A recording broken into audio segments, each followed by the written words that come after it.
Bonjour à tous, jour 24, expérience 24. On va voir comment fabriquer un électroscope. C'est un petit dispositif qui permet de détecter les champs électriques.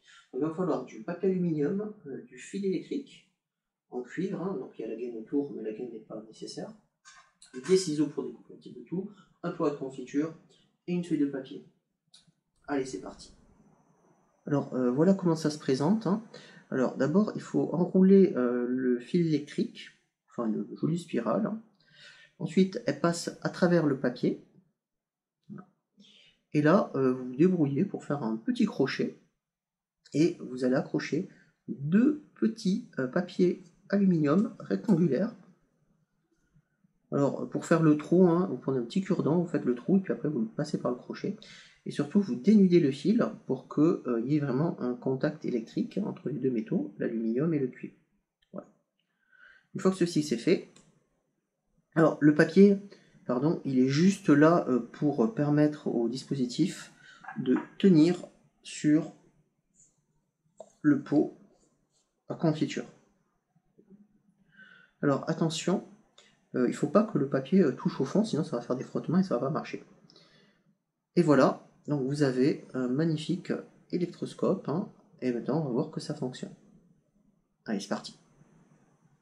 Alors maintenant, pour vérifier que ça marche, on va approcher un objet chargé de la bobine de cuivre, ici, et on va voir ce qui se passe au niveau des petites ailettes en aluminium en bas. Donc je charge ma règle électriquement, je l'approche, et là, on voit que les deux petits papiers aluminium, les deux petites ailettes en aluminium, s'écartent quand j'approche ma règle de la bobine de cuivre, et se rapprochent quand je l'éloigne. Voilà, donc j'ai bien un électroscope qui me permet de visualiser l'intensité des champs électriques.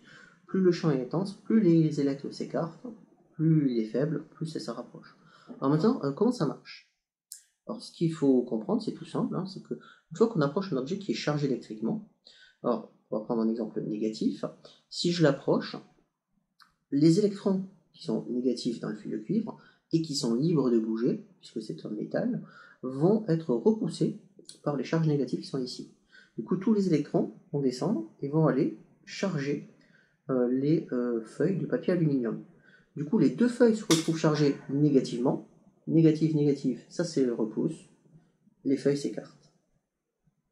On peut faire le raisonnement inverse pour des charges positives. Donc, si j'approche un objet chargé positivement, les charges positives vont attirer les électrons du fil de cuivre. Donc, les électrons vont venir se retrouver par ici. Et les ailettes qui se retrouvent chargées positives vont à nouveau s'écarter. Alors évidemment ça marche mieux avec des charges négatives, puisque c'est elles qui sont libres de bouger, donc si j'approche une charge négative, elles vont être plus facilement repoussées dans les papiers aluminium. Voilà. Alors à titre informatif, un électroscope sur le commande, voilà ce que ça donne.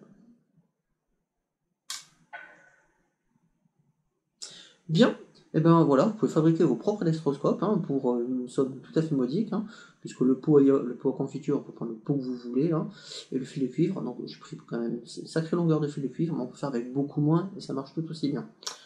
Voilà, à demain pour une prochaine expérience.